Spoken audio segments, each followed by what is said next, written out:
before we have children, we need to prepare.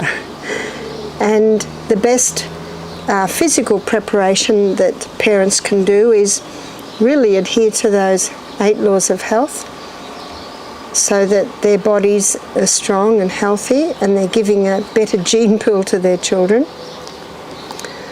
Spiritually is very important because our moods, our emotion, even our personality, our character, you know, the research is showing today even that is coming through with the children.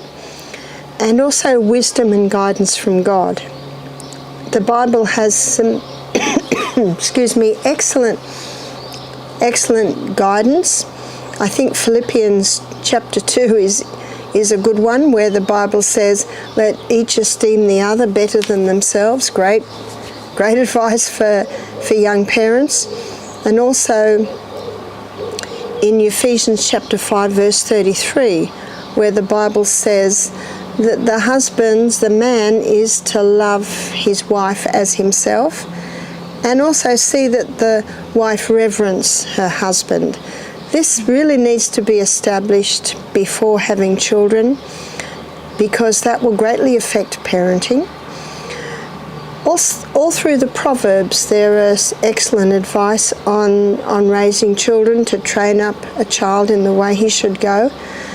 And that's Proverbs 22, I think it's verse 6.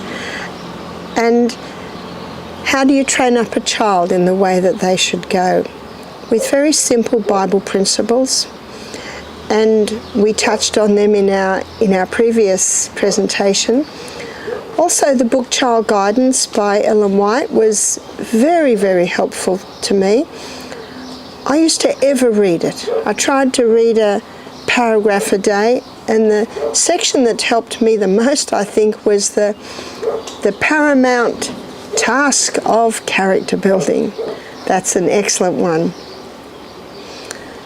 I also have found that the book Have a New Kid by Friday, written by Keith Lehman, has some very practical advice.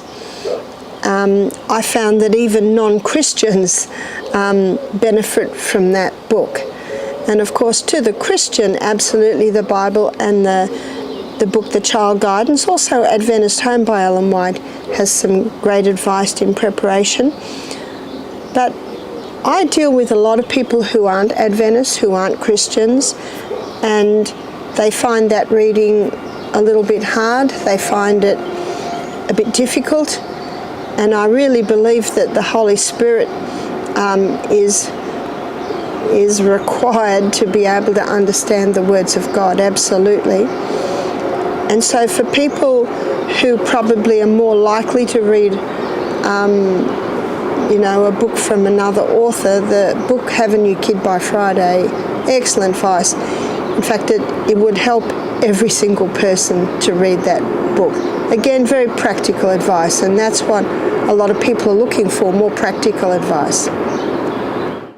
I think it's a good idea to wait 2 years, and I have read some doctors and naturopaths who advise waiting 2 years.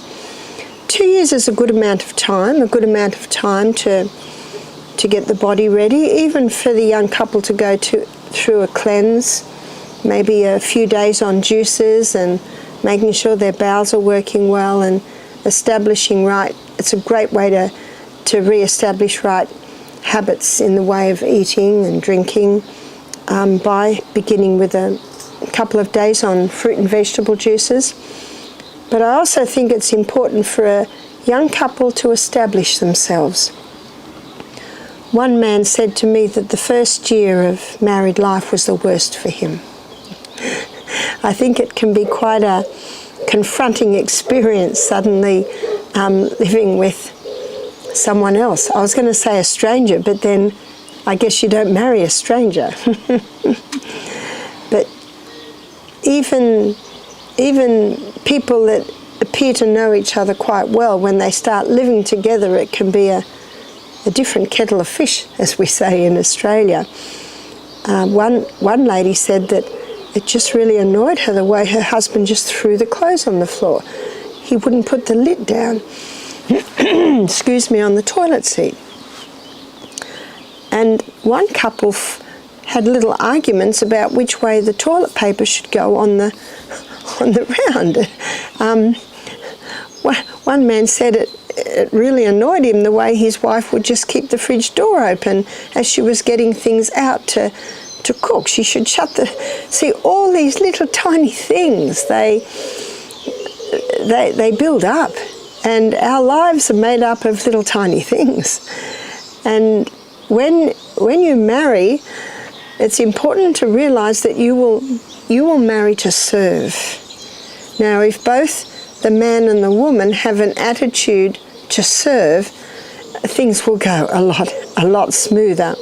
And so if the lady thinks to herself, oh, how kind of my husband to put his clothes together for me to wash, rather than getting annoyed that he's thrown them on the floor. And the fact that the toilet seat's open, she can have a little laugh and say, ha, that's what a lot of men do. It's easy for me to close.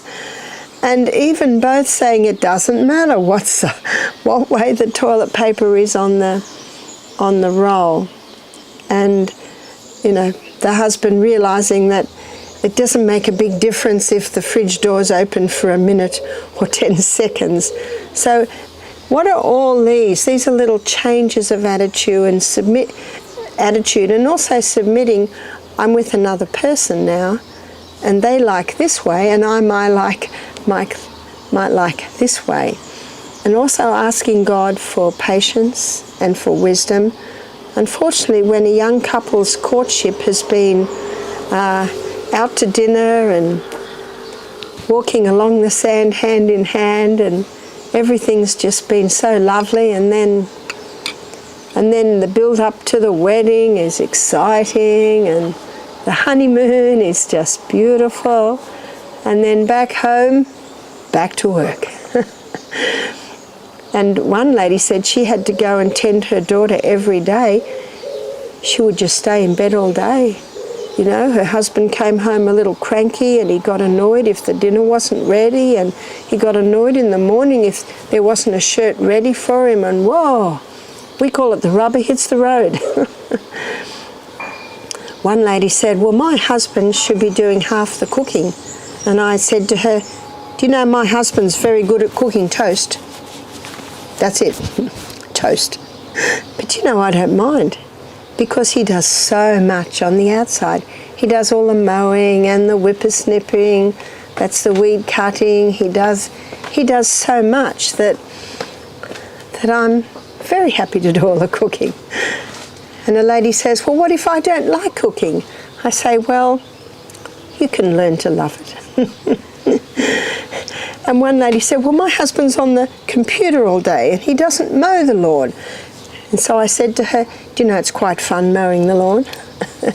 It's that first year, ideally too, of just learning about each other, getting to know what's important for the other person. My husband does not like my plants, and I have plants everywhere. I love plants. But you know that I'm away now and he's watering my plants. So it's just living together and giving a little bit. So a couple of years to learn that is a nice time. Husbands must go first. That's absolute. So again, it's knowing what's important to your husband. What's very important to my husband is that the meal is hot. The meal is on time. One lady said that she was so busy one afternoon and her husband was due home and she hadn't put the meal on, so she ran in, put the oven on, put an onion in the oven and went back to her work, and the husband came in so happy that he could smell this cooked onion. And then she knew that she could quickly put the meal together in 15 minutes, but she had a happy husband because he could smell the onion cooking. It's very important to know what's important. If it's very important for the husband that he have ironed shirts, she must iron his shirts. She'll find a spot in the day. And it's very important when the husband comes home that what he first sees is tidy, even if everything's been thrown into another room, because he's had a hard day. So it's important, and it's important as soon as he comes in to smile and say, "It's so good to see you. I've been waiting for this moment all day." And you might say, "Well, that sounds like lying." No, it's not lying, because this is the man you love, and even if you don't feel it sometimes, you must. You must love him. And God will give you the grace to do that. And if it looks like the baby's very demanding and you might not get the tea on time, and it's a few hours away, maybe you could ring up for takeaways. Maybe you could ring up a friend and say, "Do you mind quickly putting a meal together for me?" Some husbands don't mind coming home and putting the meal together. So it's just knowing what's important to the husband. But the wife must be mindful of this. She will not have a jealous husband then. And he will understand if the baby's been very demanding that day. Maybe she had cabbage the day before and the baby's a little, what we call fussy, needing a little bit more attention. But if she puts her concentrations on her husband, she will have a happy husband. And what if the baby's been very demanding and the wife's been with the baby all day long and the husband comes home and she says, "It's your turn now"? That won't go very well with the husband. She's far better to, when he walks in the door, say, "Hello, sweetheart, I've been so looking forward to your coming home." And he'll say, "Have you had a good day?" She said, "Actually, it's been a little challenging." She might even burst into tears at that point and say, "I haven't even done the washing." And at that point, he possibly will say, "Can I help?" And at that point, she can say, "Would you mind just taking the baby for half an hour?" And he will. But if she doesn't know if he's had a very challenging day, she doesn't know if he's had problem after problem after problem, and he comes in the door and he just wants a little rest. That's why before a wife does that, she feels her way. And if she says, "I've had a tough day," he might say, "I'm sorry to hear that. I've had a tough day too." And she said, "I'd love it if you could give me a break from the baby, but would you like a shower first?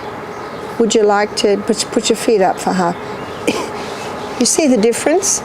Then the husband coming in and the wife saying, "Take this baby." Because sometimes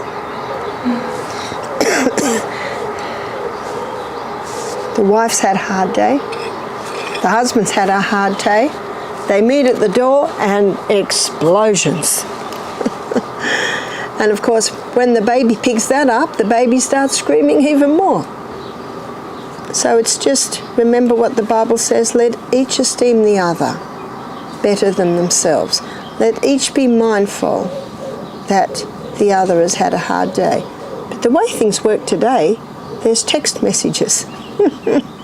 And maybe the husband can forewarn and the wife can forewarn. Do you know the genes can be strong, but with patient, loving guidance, even they can be guided aright. Yesterday I talked about a vine around a tree. It's like the will. It must not be pulled and forced into going round that tree or it'll break. And it can't be left to go wherever it will, or it'll hardly ever get around the tree. But if you patiently guide it every day, guide it this way.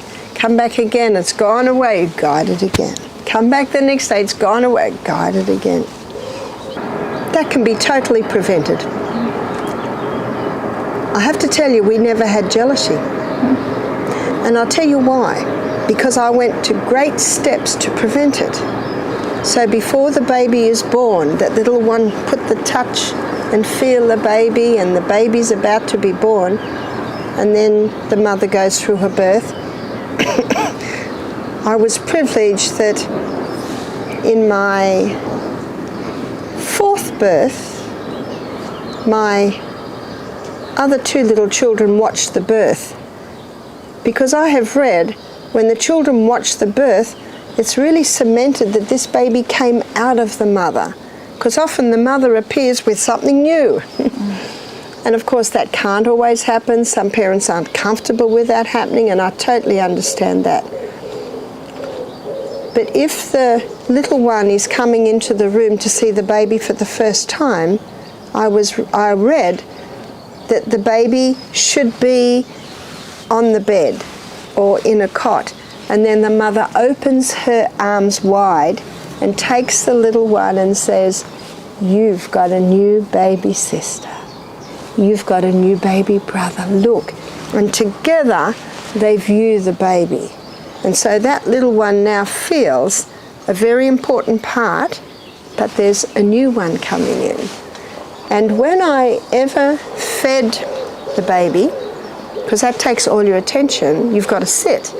I always had a pile of books, and I'd push the baby to the side, and I'd pull the little one over. "Which book would you like?" And I'd give all the attention to the little one. No attention to the baby. And then it comes time to talk to the baby. And it's so lovely to talk to babies. They look at you, they smile, probably from, they're starting to respond at a few weeks. And then at about 2 months, they make little coos and if you're doing all the talking to the baby and the little one's left out, I always think, how will they feel? So when I talk to the baby, say it's baby James and there's little Emma, they were my first two, I'd say, instead of saying, "Oh, you are the most beautiful baby," I'd say, "Did you know you've got a big sister? Did you know what your big sister can do?" And the baby doesn't know what I'm saying, but I'm looking and talking. But then that little one's happy, because I'm talking about the little one. "Do you know she's the best helper for her mother? Did you know what she did the other day? She opened the door when I brought the washing in, and then you know what she did?" Can you see what you're doing? You're reinforcing the whole time. So when I go to a family to see a new baby, I look for the little one. I look for the little 2-year-old, and I go in and say, "Do you have a new brother or sister? Can you show me?" You see what I do? Whereas I see this happen. All attention's on the toddler. Baby comes, everyone puts all their attention on the baby. No wonder the toddler's upset. But it can easily be prevented. And I've always been very shy, and I've always been a watcher, and I've been always shy to speak. I can speak now because God has called me to do that for a purpose. And when you're a listener and a watcher, you see things, you watch things. And I used to think, no wonder the child's upset. All the attention was on him. Now it's all there. To me, that's like 1 and 1 equals 2. Of course that's going to happen. And what some people do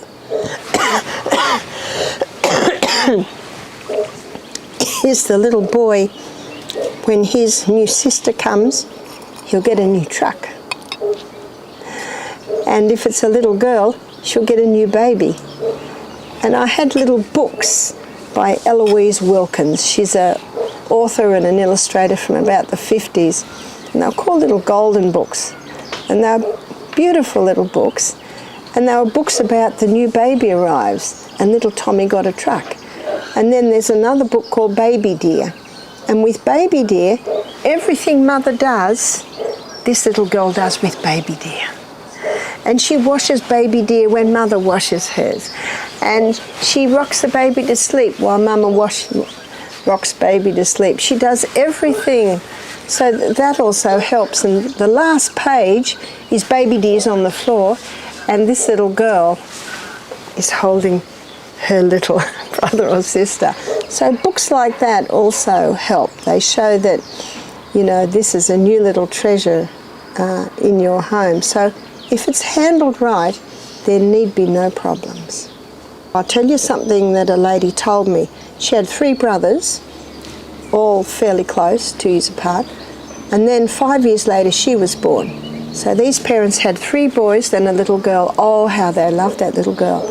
So I said, oh, your parents must have loved you. She said they did. They totally indulged me, they totally spoiled me, and as soon as their backs were turned, my brothers were so cruel to me. Now, who orchestrated that? It was the parents. I remember at one stage my son Peter, when he was about 16, he used to say, Mum, I'm your favourite son, aren't I? I'm your favourite son. And I'd say, yes, you're my favourite son, and James is my favourite son, and William is my favourite son. And I would laugh, and he'd say, Mum. So it's important that all be equal, but it is also important that if a child has a birthday, all the other siblings, they make little presents for that person. So there's no jealousy, because the Bible said it is better to give than receive. They feel the joy of seeing that little one get a present. And it's understood that at someone's birthday, they get something. And so we never had jealousy there. So in all my children too, if they wanted something, they needed to work for it. And I remember my 2 little boys, they must have been probably 7 and 9. They wanted a little toolkit. And it was in a hardware shop, and it was quite good. It was a metal hammer and things like that. So he went in and they lay-byed it. Do you have lay-by here? Every week the little boys come in and pay another 20 cents. And then the next week they might be able to pay 50 cents. And the people in the shop, they were so taken with this that when they only had 50 cents to go, the people in the shop said, they can have them now. Oh, my little boys were so happy. And when they took that home, oh, they value that because they have worked hard for it. So we never gave our children gifts. They would work. They would work for it, and they would earn it. And when they earn it, oh, they value that very much. What work do you pay for the children, and what work don't you? At a certain age, I guess maybe from about, it's hard for me to say, maybe 7 or 8, the children can be given a little allowance every week. And they're given that little allowance as part of the family team. As part of the family team, they make their bed, they keep their room clean, they put their clothes away, they wash the dishes, they dry the dishes, they sweep the floor. That's all part of the family team. You never pay a child for that, because who pays the mother? It's part of the family team. But maybe washing the car, maybe collecting cow manure for the garden, there might be a payment for that. And but in the garden was part of being part of the family team too, because they're eating the vegetables out of the garden. So, but then again, what I used to do to encourage my children, because no child wants usually to work in the garden. So you've got to make it fun. So I would give them responsibility. So James was in charge of the cucumbers. He could do the cucumbers, the watermelons and the pumpkins. So each child had a vegetable. And I found that then they put a lot of effort into it and they could sell the excess. And when James was, I think he was 14, he had enough money saved up to buy a mountain bike. And we went to the shop to put a down payment on it. I think, well, he had enough for the down payment, not quite, but we could start. And he opened his purse and all these $2 coins fell out. And the man looked at me and I said, it's his cucumber money. And he said, this boy will value that bike. And he's right. And James is 40, I think he's 45. No, he's 43. James is 43. And that bike is still at our property. He valued that bike. So this is something that I guess the parents need to come together and work out that, and also having family conferences where the children put their input. We were gathering cow manure one day with my grandson, and he was gathering and I was gathering, and I think he was about 12, and he said, "Grandma, how much will you pay me if I get 3 buckets?" I said, "Well, you have to work very hard because I have to work very hard for my money." And he nodded. So if we were all getting cow manure, I might say, everyone gets me a load. In fact, I think I did this at one point. Everyone gets me a wheelbarrow load of cow manure every week. Any extra, I'll pay. And it's the same with picking the little tomatoes, picking tiny toms, they're about the size of grapes. No one wants to do it because it's tedious. So I'd say, every child is to pick me a little bucket, that's about a 2-cup size a day. Any after that, I'll pay. So we had systems like that. And the other thing we did for the garden, especially in the summer when it's hot in the day, we did our breakfast, and then one child would stay in and clean up the breakfast, do the dishes. Then the rest of us would go out and we'd garden for half an hour before school.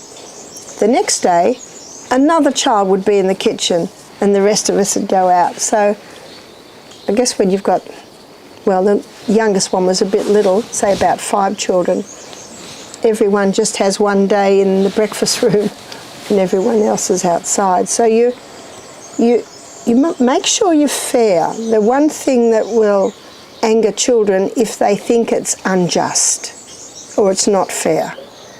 And I think that's what the Bible means when it says, fathers, don't stir up anger in your children. What stirs anger up in children is unfairness. So you must always be fair, must always have your mind on where every child, how they are with every situation. Not much. My daughter Emma, she's in the US. Her children are mostly grown, some of them are little. But when her first ones were little, her American in-laws would come to the birthday party with piles of presents. And when they drove away, Emma waved, she put everything in the car, take it back to the shops and get the money back on it. You can do that in the US. But she started to talk to them as the children were getting older, and she said, books and money, maybe for their account, or if they needed some shoes or something like that, something useful. But I certainly think children can have far too many toys. They can, as long as they're kind, and they will find if they're kind and if they're fair, the other children don't mind. The only time the other children don't mind is if they're cruel or mean or unjust. So that the mother needs to have her mind on that. I used to lay my babies down in their own bed for the first part of the night, and then when they woke, then I would bring them in. Has to be what the mother and father are happy with. Some fathers do not want the baby in the bed. Some mothers, they say they can't sleep, the baby in the bed. You have to do what works. But I used to ease my little ones into their own bed from about 2, and we make it quite a big deal. They've got their own bed now, and you might go out together, or I used to make a lot of things. They would choose the material, and we make a special cover for the bed, and etc., etc. I know my son Peter and his wife, they would get the baby into their own bed, quite early. So I remember being at their house, and rocking the little one to bed in the rocking chair and easing him into his own cot. And if he woke in the night, I think they would just pat him back to sleep. Some babies just will go. Some babies just automatically sleep through the night. But what the mother has to be mindful that the woman can handle being woken several times in the night much better than the man can. And the man is working all day, so I say let the lady get up and tend the little one. And also, of course, she's got the milk. But she can have a little nap in the day when the baby has a little nap if she has been woken a bit in the night.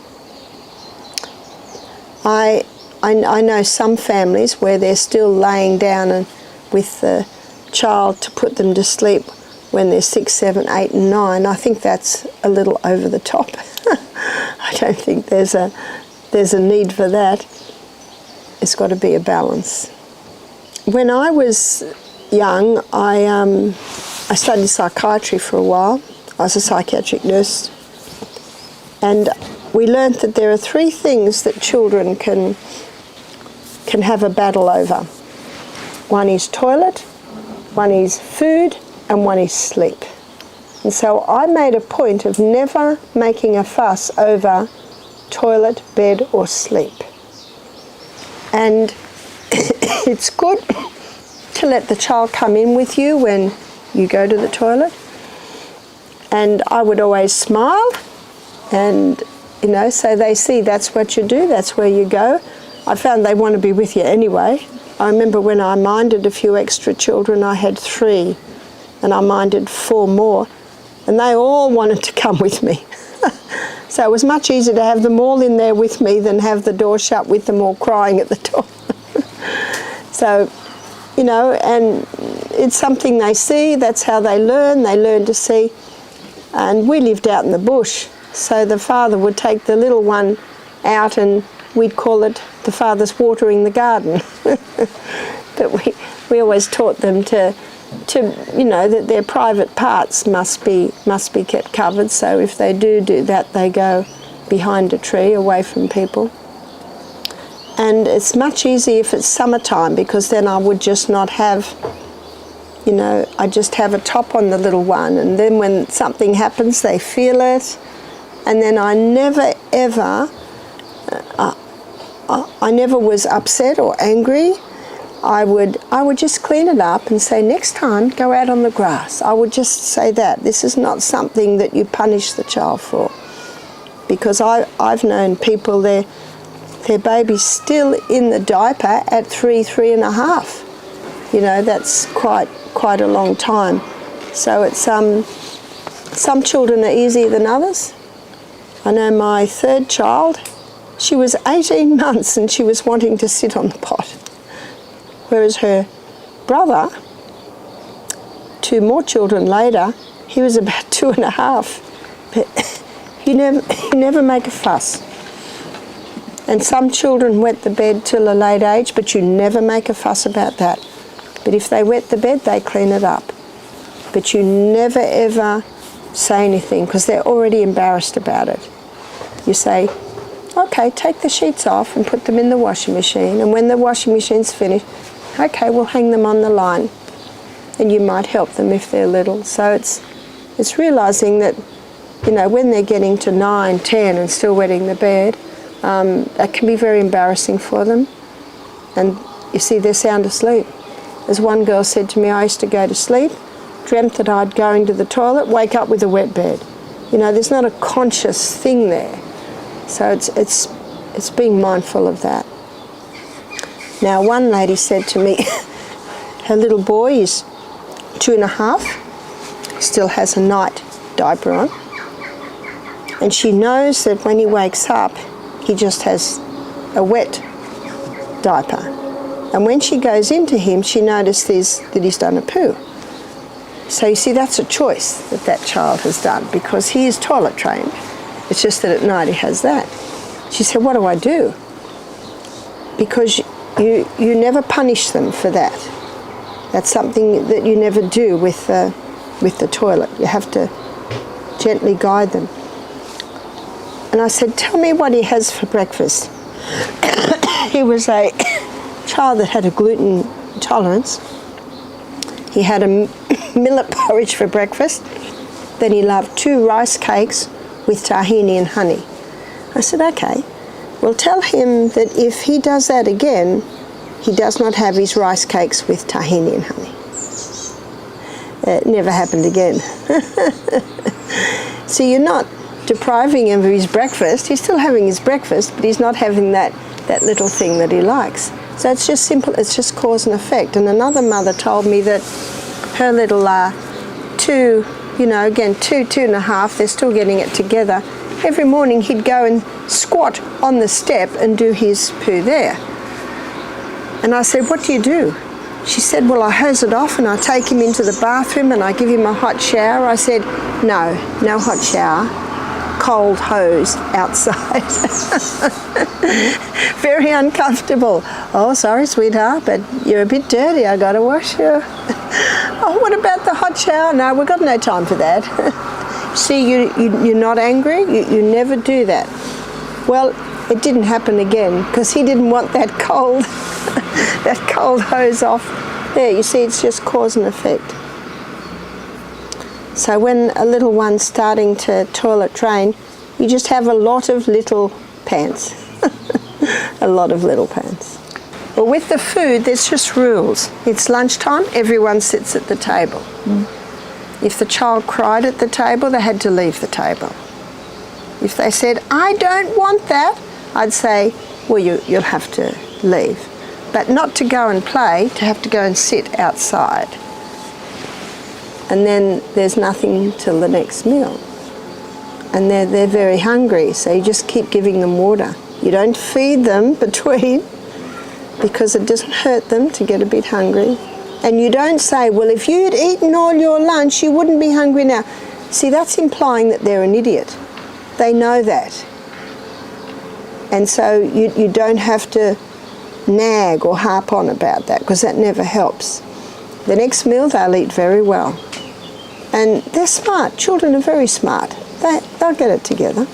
They work it out. And there was a rule at our home. There was no bread until you'd eaten all your vegetables and your salad. So you have rules in the home, and you're very nice. But if a child makes a fuss, they must leave. And when I heard they'd stop crying, I'd say, would you like to come back now? Or I'd say, are you going to be a good boy now? Okay, come back. You see, you treat them well. And if I opened the door and said, are you going to come back now? And they screamed out, no! Oh, you shut the door. They stay out. And they haven't eaten since the last meal, so you know they're hungry. And then 5 minutes later, I try again. Are you going to be a good boy now? And when they say yes, they've just acknowledged they were not a good boy. So you keep the table happy place for the sake of everyone's digestion. And I've had people say to me, Barbara, I thank you so much for taking that child out. Because it's making a fuss, you just quickly take it out. And for bed, I find that children will happily go to bed when it's the same time every day. So I notice my daughter-in-law, she gets her little ones to bed early. And if she wants them in bed by 6:30, she starts at 4:30.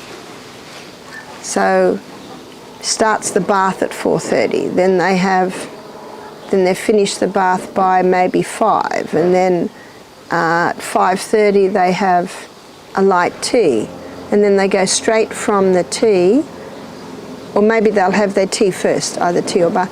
Then they go straight from tea or straight from bath into the bedroom, and then they get in their pajamas there, and there's a soft light, and then the story's read, and maybe a song. I always let my grandchildren choose a story each and a song each, and then they go to sleep. So it's routine. But I remember I used to say to my son James, who could be very challenging, I'd say to him, are you going to take your bear or your elephant to bed tonight? So the message is, you're going to bed, but you're giving them a choice. It's like you never say to a child, what do you want for breakfast? You serve the breakfast. And then you say to the child, would you like a banana or a pear on your breakfast? There's their choice. Would you like soy milk or almond milk on your breakfast? There's the choice. So when you give them a choice, they feel like they've got a little power there. I think I would. I have a friend who lives in Aachen, and they bought a house, I think it's in Belgium. Is that just across the border? Mm. And it's only half an hour to work, and now they homeschool. But they're in Germany most of the time. And they homeschool in Germany, but they live just across the border. I think so, because especially today in Australia, it's just terrible what's happening in the schools. We've had teachers do our program, and they tell us that they're not allowed to call the girls girls and the boys boys now. And they're supposed to teach that girls should try boys and girls, and boys should try boys and girls. It's really severe what's happening in the schools. And because of the technology, in some schools the child can't do school unless they've got an iPad. And so that introduces the child now to a whole nother world. And the Russian standards for technology are under the age of 2, no exposure to technology. I think it's under the age of 7, something like 5 minutes. Under the age of 10, maybe 15 minutes a day. By the time they're 15, maybe an hour a day. By the time they're 18, maybe 3 hours a day. So this is, whew. Now most people in these developed countries they put their eyes down when you tell them about those guidelines, because so many parents, they give the child the technology to keep them quiet. And then when you try and take the technology off, whoa, we've got screams and all sorts of things happening.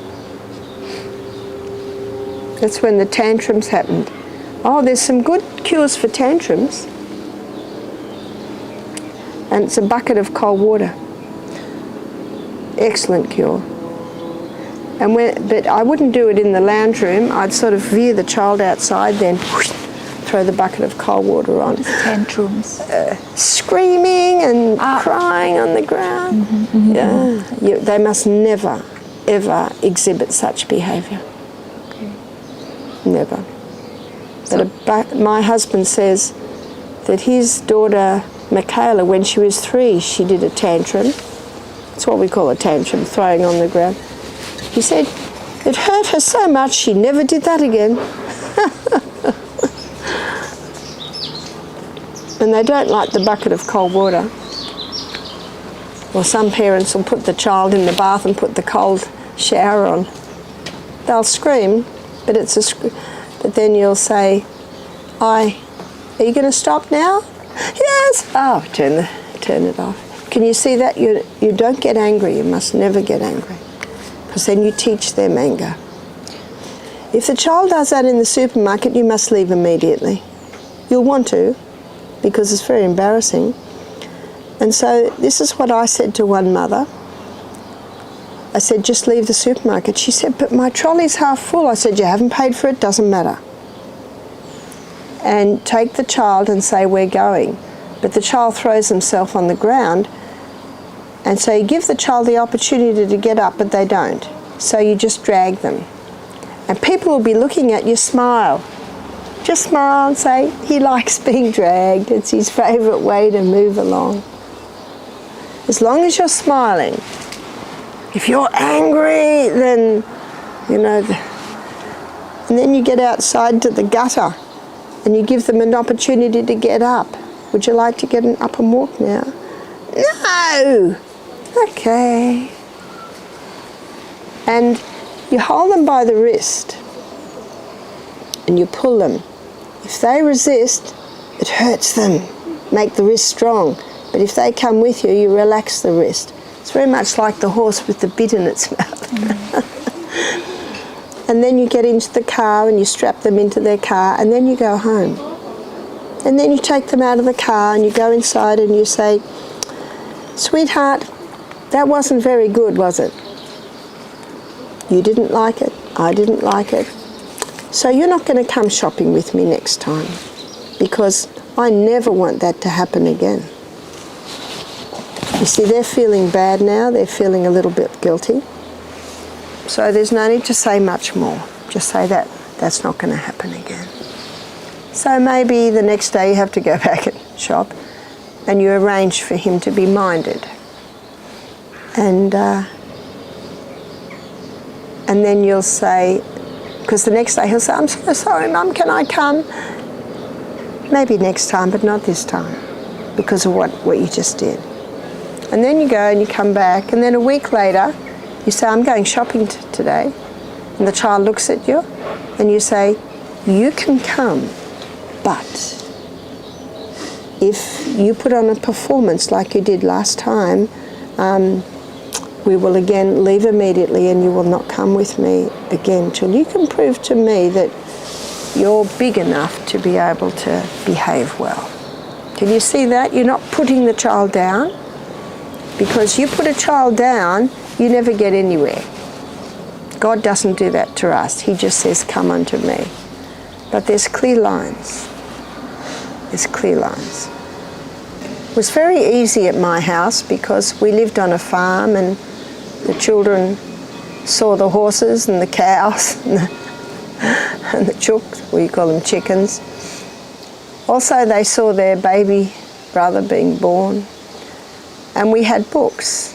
And the books showed the baby in the womb. And I'll tell you something that happened. I dropped at a friend who's a homeschooler. This is when I was a single mother.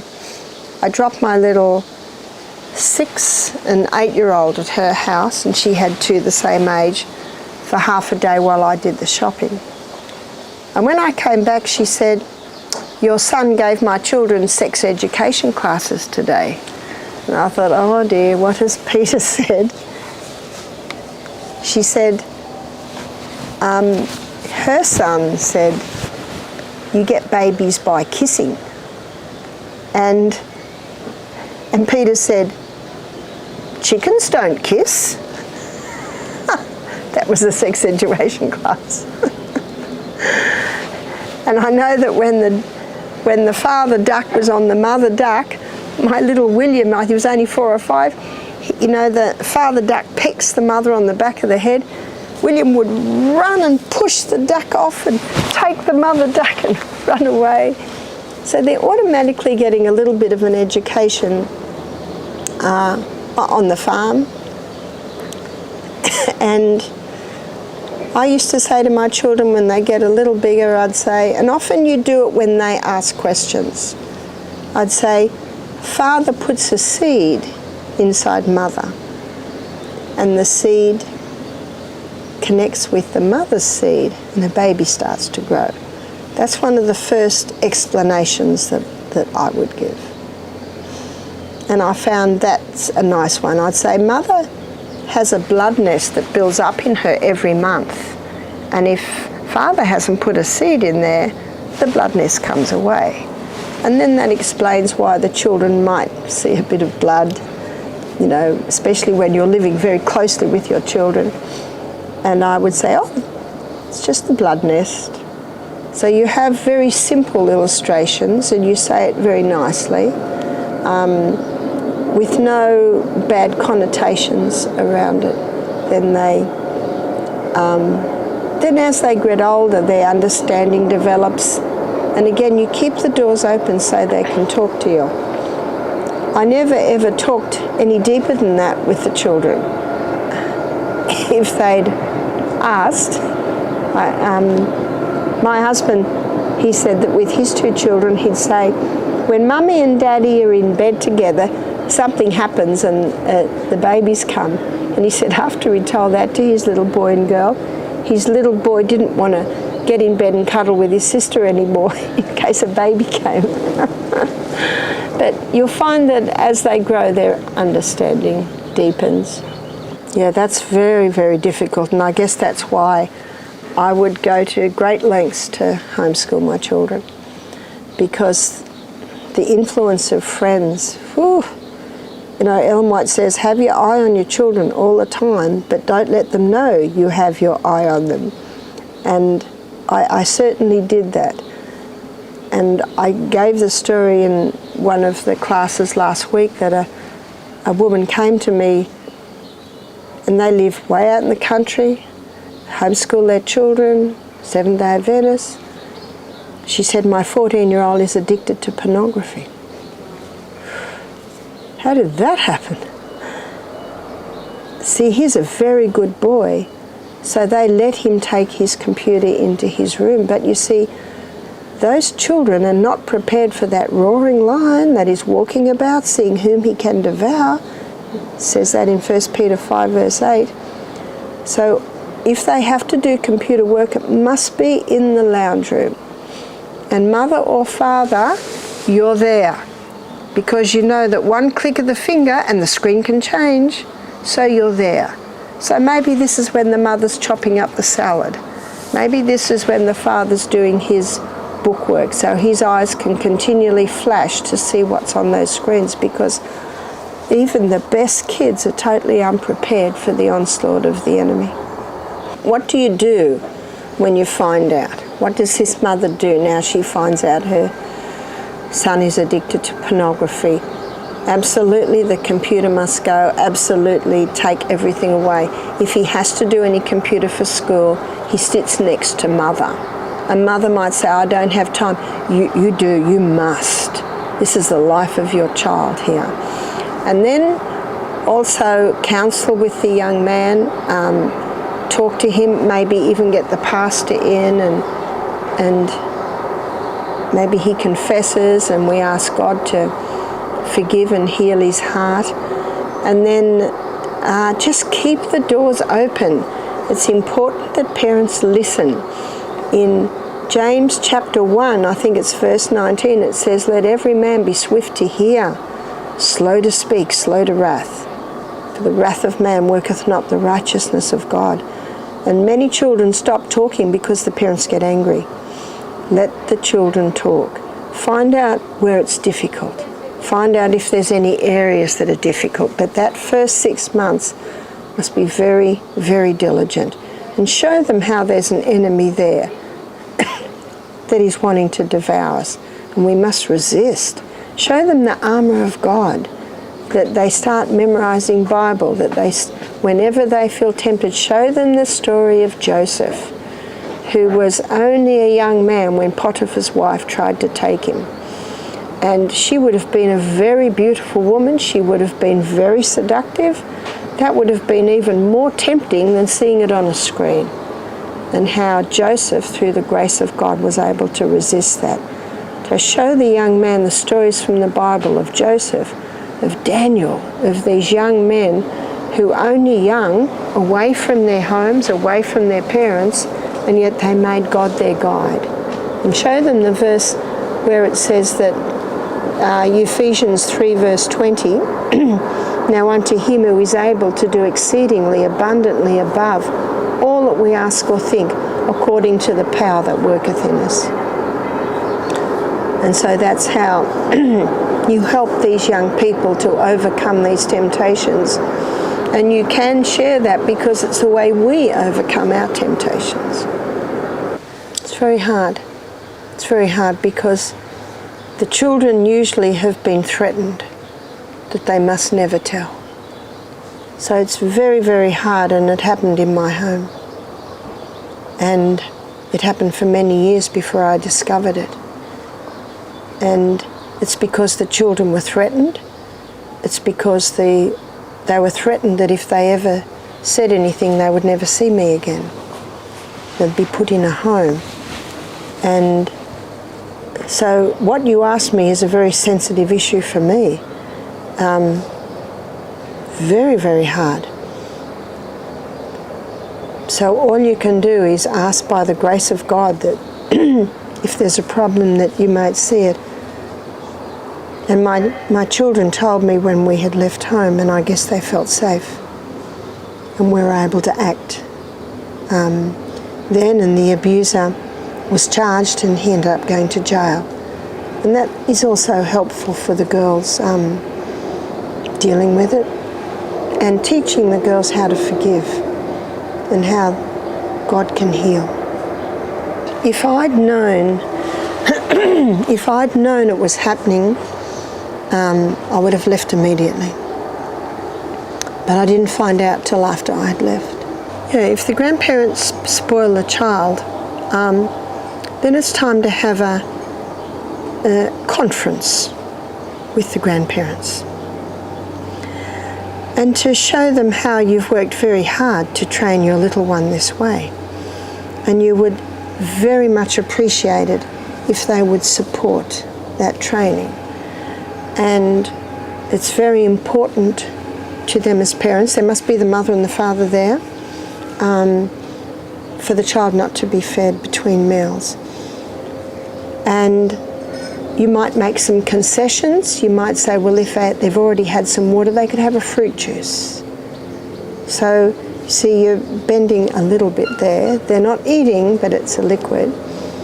And if the grandparents say, well, it's my grandchild and I can do what I want, and you might say, with all due respect, it is your grandchild, and I'm so glad that my children have you as their grandparents, but if you're going to go against our guidelines, we're going to have to start limiting our visits, which I really don't want to do.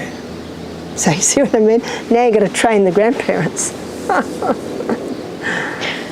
With what I just shared with you, I was a single mother, but it was only me because my first husband had gone to jail. And because of the training that I had done with my children when they were little, it was not difficult for me. See, when you do what we call the hard yards in those early years, then the next years are much easier. And it takes time. It takes time. And a lot of people don't feel they have that time, but you've got to have that time because we've got a saying in Australia, pay now, buy later. Meaning, you might do the easy one now, but you're going to pay for it later. I did the hard yards when they were little, and I certainly reaped the rewards later. And so when Michael and I married, my children were 10, 12, 14, 16, 19 and 21. And they have always shown great respect to Michael. And the younger boys certainly love him like their dad. Because I'd done the hard yards when they were younger. So I didn't realise that was ahead, but it certainly made it easier. And I know that sometimes it can be very difficult if there's been a difficult separation and the father wants to do everything against what the mother does, that can be very hard. So it really gets back to the parents. And I say to the parents, you've got to get together and you've got to work out a way that you're going to be on the same page with these children. I know one young couple, they've divorced now, and they have the children 50-50. And when the man gets the children back, the children sleep for 2 days because they've been on technology half the night. It's very difficult. There's nothing you can do. And whenever he tries to talk to his ex-wife about it, she just gets angry. She says, it's my home and I can do what I want. So he talks to the boys. How old are the boys? 12 and 14 now. And of course, what do they love? Technology. So that's a very difficult one, very difficult. What you can just do is make the best of your situation and pray. Pray for your children, because James chapter 5 says the effectual, fervent prayer of a righteous man availeth much, of a righteous woman availeth much. And in Adventist Home she says that a child can be just about to fall into sin and the mother's at home praying. And she said sometimes that can be just enough to pull them back. Well, what I did was we had a really nice little church family, and there was another homeschooling family. There were actually two other homeschoolees family with lovely Christian men in it. And so every weekend, in fact all Sunday, we would go with one family, and the man would take my son James, who was 15, and his son Samuel, who was 14. They go surfing. And so that was very nice. So I looked for people around me who could be role models for my boys. And I think that is important. That's very hard, and I have met a couple of women that this has happened to them. Their husband was very wealthy. He was able to manage to get barristers, the top level of law, that managed to win the court case. All the mother can do now is pray.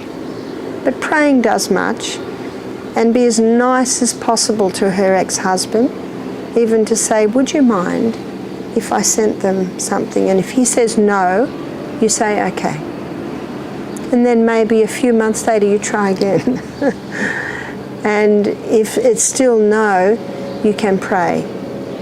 And when the children are of age, often they search their mother out. But that's a very difficult one. And one mother told me she chose to give up her children because her husband was from a very big, influential family, and the tension was so great. And what his family were telling her children about her was so terrible, she just decided to stop. And she gave her children to the father and his family. And she just prayed. And I really admired that woman, for that was a great sacrifice.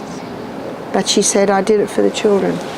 And that's why I say to the adults, please be civil.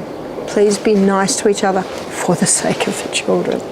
So I made a point that even though my first husband had violated the basic laws of decency and what he did to his girls, I have never said a bad word against him, ever.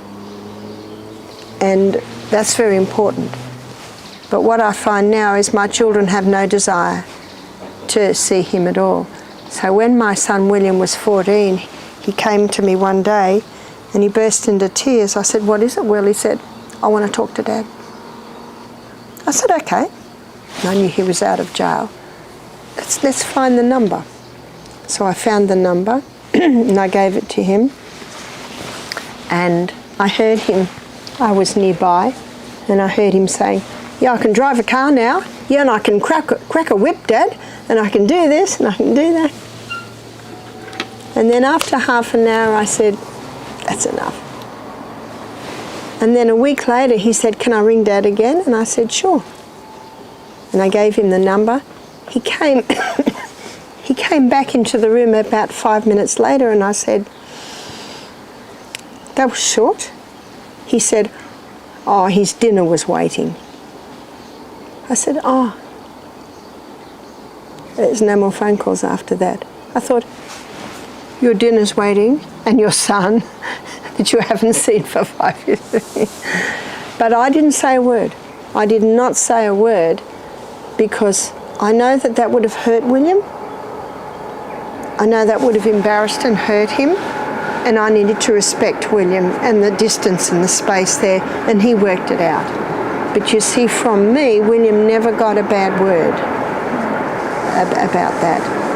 And that's the only time any of my children have wanted contact. It's perfectly fine. In fact, most people don't want to, because they realise this man walked out on their mother. And I've known some men to walk out when the woman first fell pregnant. What if the mother walked out with you? I guess that's something you have to think about. But I really believe that my children's father is Michael. And they call him Dad. And they have a lovely relationship with him. And I thank God that he's always been very good to my children. And prayer. got that book when my children were raised. I read the book. But I know that that even the illustrations that he gives in the book, he said if your son won't clean his room, get his sisters to clean it and pay them out of his allowance.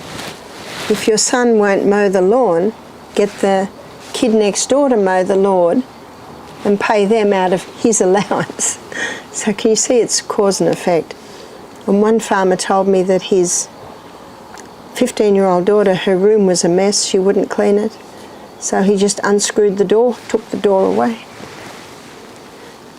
That's what he says in Have a New Kid by Friday. Say it once and then walk away. And if there's no if there's nothing happened, then there's consequence comes in. And let the consequence teach them. Because you never nag, because it never does any good. He says words mean nothing. Action is everything. And of course the farmer told me that 2 weeks later he saw the room was clean, so I put the door back on. See, there's not even any need for a dialogue. Because what I say is your children are very smart. Don't tell them the obvious. You imply that they're an idiot when you tell them the obvious. You show them great respect when you don't go on and on about it. So often, if a child had done something wrong, I would say something, then I'd say, and I'm not going to say anything else. And I'd say that to put a hold on my lips. But again, it's just cause and effect. I also wanted to talk a little bit about rescuing children. And I'm going to tell you the story of how I rescued my grandson one night. He was 3 and his sister's 5, and they're just going to bed, and the little 5-year-old Sophia, she saw a torch. She said, "Oh, Nana, could I take the torch to bed and then I can see when I get up in the night?" A torch is a flashlight. Ah, okay. Mm. And I immediately looked at Lennox, because you have your eye on them the whole time. And his eyes lit up. In other words, he wants a torch. But if the 3-year-old goes to bed with a torch is going to go on, off, on, off, on, off, and he won't go to sleep. So I said to her, "No, I'll leave a little side light on and you won't need it." She was a little disappointed, but at 5 she's used to sometimes disappointments. And then we went into the room and I could see he was upset, and he just started to cry. I tried to put him into bed, threw himself on the ground crying and crying. So I ignored him. Sophia was on the top bunk. I kissed her goodnight, we prayed. I went out. He was still crying, not as much, but he's still crying. He's on the floor. And I thought, he needs to be rescued. So I thought, how do I rescue him? I can't go in and say, here's the torch, that'd stop him crying. But no, you give the child nothing they cry for, then you reward that behaviour. So I thought, how can I rescue him out of this? So I crawled in on my hands and knees, and I pushed the door open with my head, and I said, "I'm a bulldozer." Oh. And I made noises because he loves bulldozers. And he stopped crying. And I made a heavy noise like this. And then I put my head down and I nudged him. And I nudged him. "Bulldozer." And he started to laugh. And I bulldozed him and I pushed him gently but firmly, rolled him round, and then I was able to get him up on the bed. This is a bulldozer. And got him into bed, and he's giggling now. I didn't say a word. There's no need. And I kissed him goodnight. Mm-hmm. And I asked God to put the angels around him while he slept, and I left the room. Sometimes children need rescuing. So what I did was I just helped him get out of that. He didn't get a reward for that behaviour. He didn't get the torch. which is what he was wanting. But I rescued him. And sometimes children need a way out. Sometimes you can go to them and say, I think that's enough now. So now we'll pick up the things that you dropped and we'll put them in its place, and you know, and show them a way out. Show them the next step, the next move.